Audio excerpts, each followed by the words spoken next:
반갑습니다. 밤늦은 시간까지 잠 못 이루는 많은 분들을 위해 마중 나온 별마중입니다. 요즘은 밤하늘의 별을 보기가 쉽지 않죠. 하지만 내 눈에 보이지 않는다고 반짝이는 별들이 없는 건 아니랍니다. 마음의 눈에만 보이는 것들이 있으니까요. 오늘의 책입니다.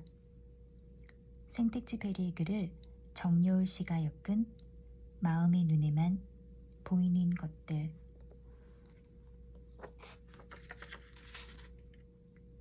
밤하늘의 수많은 별들을 하나하나 특별한 눈으로 바라본 사람.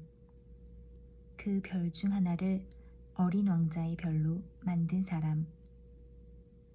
별을 바라보고 또 바라보다가 별을 닮아간 사람. 마침내 스스로 별이 된 사람. 생텍쥐페리를 기억하며.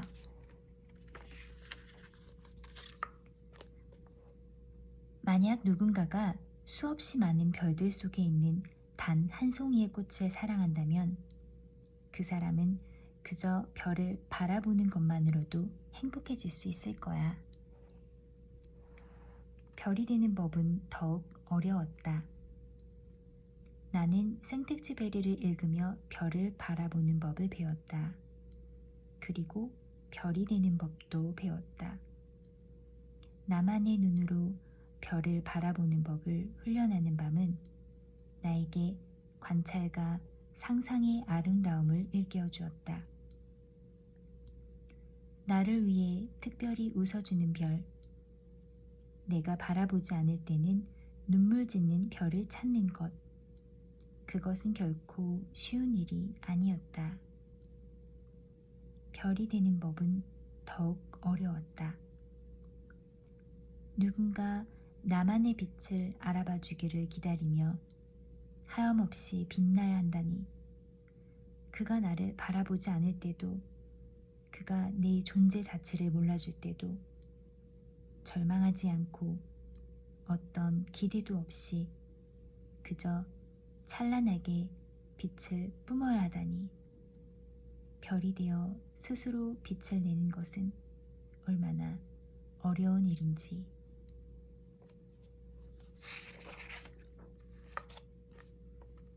가끔 폭풍, 안개, 눈이 너를 괴롭힐 거야. 그럴 때마다 너보다 먼저 그 길을 걸어갔던 사람들을 생각해봐.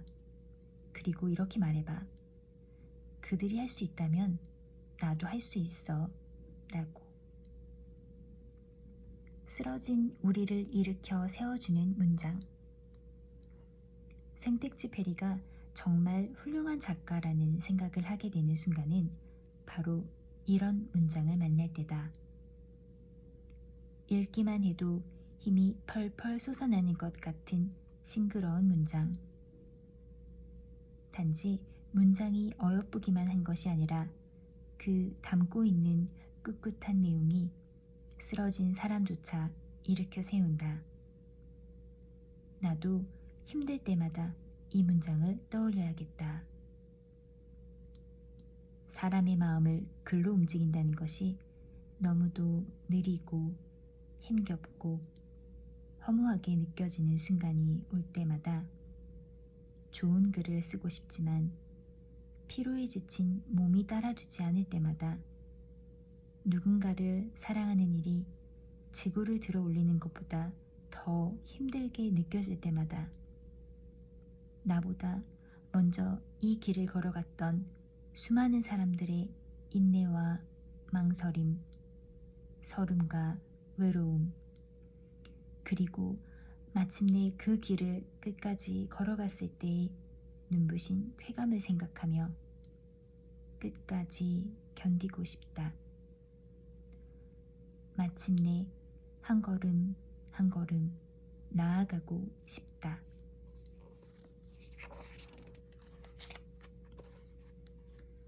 물론 인간에게는 싹을 틔우고 뿌리를 내리며 살아갈 닫힌 공간이 필요하다. 하지만 인간에게는 일상생활에 전혀 쓸모없을지라도 광활한 은하수와 바다 또한 반드시 필요하다. 창조성의 여백. 천장 높이를 단 한 뼘만 높여도 인간의 사고력과 창의력이 훨씬 좋아진다는 연구 결과가 있다. 그 한 뼘의 천장 높이에 어떤 물건을 둘 수 있어서가 아니라 공간의 여백이 인간의 상상력을 고취하는 것이다.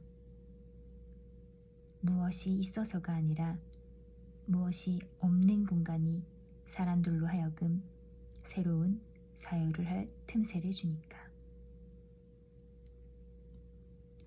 생텍쥐페리에게는 하늘이야말로 그런 창조성의 여백이었다. 마음껏 생각할 수 있는 공간. 이것이 쓸모 있을까? 사람들이 이 생각을 어떻게 평가할까? 이런 식으로 판단하지 않는 진정 제멋대로인 상상의 공간. 그 텅 빈 하늘의 여백이 생텍쥐페리로 하여금 지상의 상상력을 넘어서도록 도와주었을 것이다. 하늘, 바다, 산, 구름, 별, 강물. 이 모든 자연의 풍경들이 우리의 숨가쁜 사유의 심박수를 문득 낮춰줄 것이다.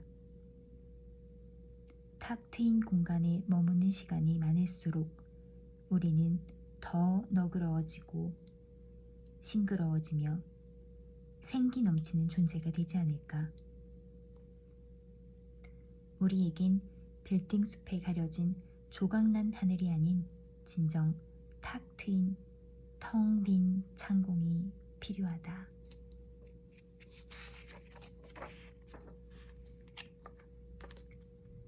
인생은 질서를 창조하지만 질서는 인생을 창조하지 못한다. 전시에 쓴 편지 1939년에서 1944. 삶이 질서보다 앞선다. 삶에서 불가피하게 질서가 필요할 때가 있다. 많은 사람들이 함께 살아가기 위해 필요한 삶의 규칙들은 수많은 시행착오를 거쳐 만들어진다. 질서가 아름다운 순간은 삶이 그로 인해 더욱 조화롭게 흘러갈 때다. 오케스트라의 악기 구성처럼 발레리나의 군무처럼 그 질서와 형식으로 인해 삶이 더욱 아름다워지는 순간이 있다. 최소한의 게임 규칙, 언어에 있어 기호와 상징의 역할 등은 삶을 더욱 풍요롭고 조화롭게 만드는 역할을 한다. 하지만 질서와 규율을 삶보다 앞자리에 두어서는 안 된다. 이것만을 강조하는 사람은 스스로 창조성을 발휘할 능력이나 경험이 없는 경우가 많다. 질서와 규율은 더 커다란 삶의 목표가 있는 상태에서 부가적으로 따라오는 것이다. 그러므로 질서와 규율만을 앞세우는 사람들은 실은 권력을 휘두르고 싶은 욕망을 감추고 있을 때가 많다. 질서는 권력이 아니라 삶의 눈부신 가능성을 향해 열려있을 때에만 비로소 그 아름다운 역할을 해낼 수 있다.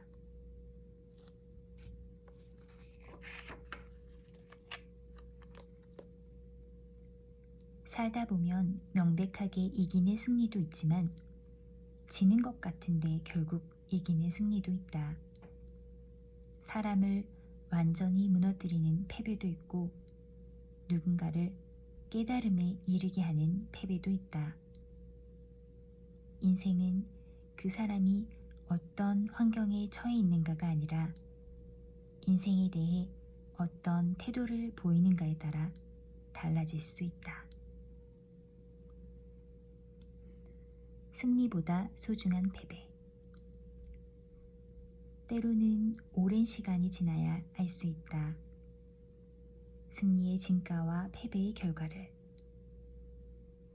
시간이 지날수록 한때 멋진 성취라고 생각했던 일은 나의 어떤 소중한 부분을 희생해야 하는 것이었고, 그건 정말 부끄러운 패배였다고 생각했던 것은 나도 모르게 나 자신의 결핍을 보완하는 데 도움이 되었다는 것을 알게 될 때도 많았다.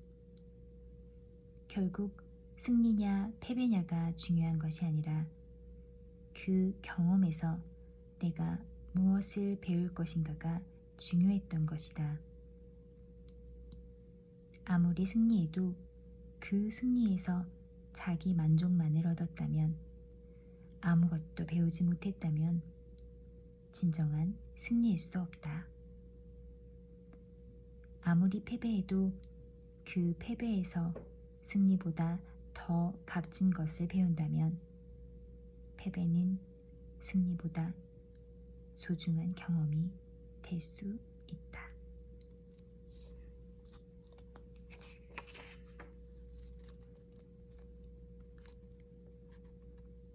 다정한 우정을 포기하는 것은 이별할 때 마음의 상처를 남기는 것만이 아니라 다른 어딘가에 묻혀있을 보물에 대한 호기심까지 포기하는 것이다. 친구만이 줄 수 있는 안식. 사람들은 끊임없이 연애할 사람, 결혼할 사람, 자기 아이의 부모가 될 사람을 찾지만 친구를 찾기 위해 힘들게 노력하지는 않는다. 그런데 나이가 들수록 그리워지는 존재가 친구다. 연인이나 배우자가 아닌 오직 친구만이 줄 수 있는 안식이 있다. 그가 나를 사랑하지 않을까봐 두려워할 필요도 없고, 그가 나를 이해해주지 않을까봐 노심초사할 필요도 없는 그런 친구.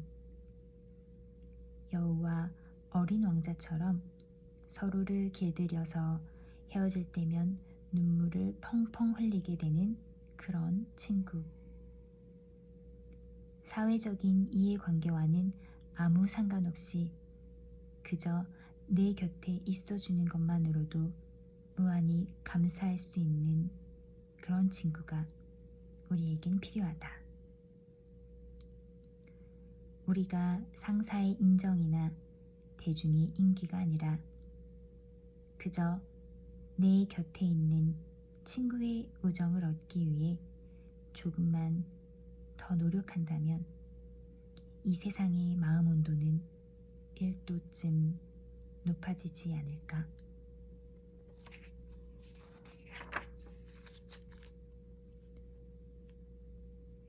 나와 다른 사람은 나를 가난하게 만들지 않는다. 그 사람은 나를 풍요롭게 한다. 그 사람과 나의 만남으로 우리는 인간으로서 각자의 존재일 때보다 더 높은 무언가가 된다. 자신의 목소리만을 듣는 사람이나 유리에 비친 자신만을 찾는 사람에게는 이런 일이 생기지 않는다. 너와 나의 다름이 우리를 자라게 한다. 나와 다르게 생각하는 사람들을 보면 우선 불편해지는 것이 본능이다. 저 사람이 다른 생각으로부터 나의 소중한 생각을 꼭 지켜내야만 할 것 같다. 하지만 모든 경우에 그런 것은 아니다. 다른 사람의 다른 생각으로 인해 내가 뒤늦게 철이 들 때가 있다. 나와 다른 사람은 끊임없이 나를 향해 새로운 질문을 던지게 만든다. 내 생각이 정말 옳은 걸까? 내가 나만의 감정에 사로잡혀 다른 사람들을 배려하지 못하고 있는 것은 아닐까?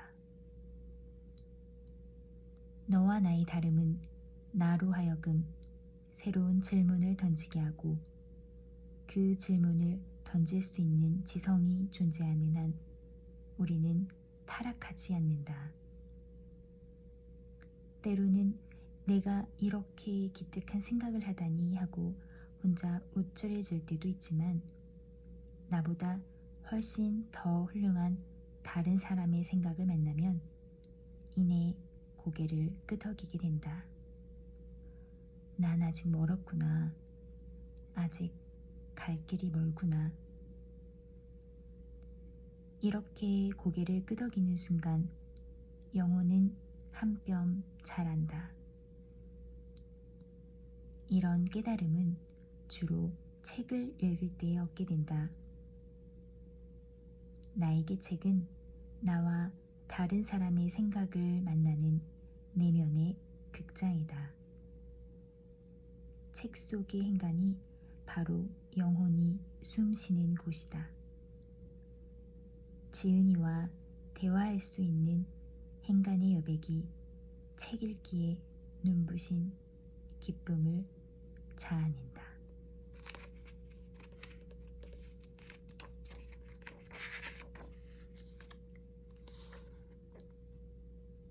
사실 우리는 이 세상 어느 누구보다도 가난했다. 우리에게 있는 것은 바람과 모래와 별뿐이었다. 그렇지만 흐린 불빛 속에서 가진 것이라고는 추억뿐인 67명의 사내가 눈에 보이지 않는 보물을 나누듯이 마음의 정을 나누었다. 그 순간 우리는 진실로 우리 자신과 만났다. 오랫동안 우리는 각자 근심에 짓눌려 있거나 아무 의미도 없는 말들만 주고받으며 지내왔다. 그러다가 위험의 순간을 맞았고 서로의 도움을 필요로 하게 되었으며 마침내 모두 같은 운명에 처했다는 사실을 깨달았다. 서로를 그 어느 때보다 깊이 이해하게 되었다는 것, 그 기쁨은 한 사람씩 다른 사람에게로 전해졌다. 우리는 부드러운 미소를 지으며 서로를 이해했다. 마치 감옥에서 갓 나온 죄수가 끝없이 펼쳐진 바다를 바라보며 놀라는 듯한 기분이었다. 그가 있어야 나도 더 잘 해낼 수 있다. 몇 년 전 내 친구가 힘겨운 고민 끝에 이직을 결정했다. 이전 직장보다 훨씬 대우가 좋고 여가 시간도 많아져서 나는 그 친구의 이직 결정이 매우 만족스러우리라 예상했다. 무엇보다도 친구를 예전보다 자주 볼 수 있어서 좋았다. 그런데 친구의 표정은 어딘가 어두웠다. 나는 넌지시 물었다. 여러 가지로 외적인 상황은 좋아졌는데 네 얼굴에는 그늘이 져 있다고. 친구는 그제야 고백했다. 근무 환경이 좋아지긴 했는데 동료들과 새로운 관계 맺기가 정말 어렵다고. 이전 직장에서는 야근도 밥 먹듯이 하고 주말에도 회사에 자주 나갔지만 힘겨운 상황 속에서 동료들과 진한 우정을 나누었는데 지금의 동료들과는 전우애를 느낄 수 없다고. 나는 친구의 마음을 알 것 같았다. 함께 일한다는 기쁨은 좋은 환경만으로 만들어지는 것이 아니다. 우리가 함께 어려움을 극복한다는 믿음. 내가 있어야 이 사람이 더 힘을 낸다는 애틋한 믿음. 그가 있어야 나도 더 잘해낼 수 있다는 설렘. 이런 전후야말로 우리가 함께 일을 할 수 있는 최적의 조건이며 그 무엇으로도 바꿀 수 없는 인간관계의 에너지다. 생텍쥐페리가 가장 사랑했던 것은 하늘이기도 했지만 동료들이기도 했다. 힘겨운 조종사 시험과 생사를 오가는 실전 비행 속에서 그가 가족들보다도 지상의 다른 모든 친구들보다도 더 가까워졌던 것은 하늘을 나는 경험을 공유한 조종사 동료들이었다. 그들에게는 미주알 고주알 구구절절 설명할 필요가 없었으니까. 하늘을 나는 경험이 어떤 것인지, 비행이 그토록 위험하다는 것을 알면서도 매번 하늘을 날아오르는 그 순간의 짜릿함을 어째서 포기할 수 없는 것인지, 비행에 나섰다가 다시 돌아오지 않는 동료나 선배들을 생각하면 그들은 더욱 하나가 될 수 있었다. 그 아픔이 어떤 것인지 가장 잘 아는 사람들이었기에. 자세히 설명하거나 일일이 이해시키지 않아도 그들의 가슴 속에서 매일 상영되고 있는 불길한 예감의 필름은 모두 같은 스토리를 지니고 있었으니까. 그들은 동료의 마지막이 어땠을지, 그들의 마지막 감정이 어땠을지 너무도 잘 알고 있었다. 그리고 그 마지막이 곧 자신의 마지막이 될 수 있음도 너무나 잘 알았다. 그 공포와 고통의 나눔이야말로 그들을 똘똘 뭉치게 했다. 생텍쥐페리는 작품 곳곳에서 동료애를 강조한다. 하늘을 나는 위험을 감수하는 자들의 동료애는 그 어떤 우정보다도 더 진하고 깊었을 것이다. 우리에게도 이런 우정이 필요하다. 고생할수록, 아파할수록, 외로울수록 더욱 짙고 깊어지는 우정의 힘이 필요하다.